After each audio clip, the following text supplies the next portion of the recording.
हर मनुष्य को सुख और दुख कर्मों के आधार पर मिलता है। वह कर्म चाहे पूर्व जन्म के हो या इस जीवन के हो, उसी के आधार पर इस संसार में सब मिलते हैं। पति पत्नी पुत्र भाई बहन, सारे नाते रिश्ते सब कर्मों के आधार पर ही मिलते हैं, जो हम सबको नाना प्रकार से सुख और दुख देते रहते हैं। मेरे भाई बहन, हमारे धर्म ग्रंथों में भी महापुरुषों ने यही कहा है। गोस्वामी तुलसीदास जी रामचरितमानस में भी यही लिखते हैं कि कर्म प्रधान विश्व करि राखा, जो जस करहि तस फल चाखा। बंधु, जिस तरह से मनुष्य के कर्म होते हैं, कर्म ही प्रधान माना गया है, और जो जैसा कर्म करता है, जिस तरह से मनुष्य का कर्म रहता है, उसी के आधार पर उसे फल प्राप्त होता है।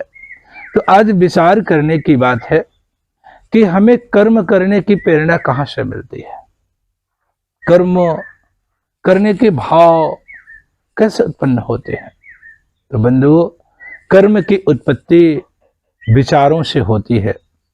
विचार कहाँ से होते हैं, विचार कहाँ से हमें मिलते हैं? विचार हमारे संगति के आधार पर हमारे विचार उत्पन्न होते हैं। तो सीधा सा अर्थ है कि हमारी जैसी संगति रहती है, उसी तरह से हमारे अंदर विचार उठते हैं, हमारे भाव उठते हैं। और जब हमारा विचार अच्छा रहता है, अर्थात हमारी संगति अच्छे लोगों के साथ है।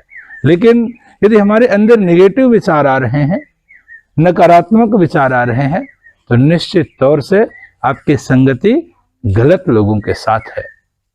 जैसे आप थोड़ी देर विचार कीजिए कि जितने भी लोग आज नशा कर रहे हैं, वह नशा चाहे गुटखा बीड़ी सिगरेट शराब किसी भी प्रकार का नशा हो, आप लोग स्वतः विचार कीजिए कि नशा करना आपको किसने सिखाया? क्या आपके माता पिता काका पीती भाई बंधु ने आपको नशा करना सिखाया? नहीं मेरे प्यारे, नशा करना तो आपके दोस्तों ने ही सिखाया है, आपके मित्रों ने ही सिखाया है। आप स्वतः विचार कीजिएगा। तो इन बातों से सिद्ध होता है कि हमारी संगति जिस तरह के लोगों के साथ रहती है, तो हमारे विचार उसी तरह हो जाते हैं। और जब हमारे विचार उस तरह हो जाते हैं, तो निश्चित तौर से विचार हमारे कर्म का रूप ले लेते हैं। और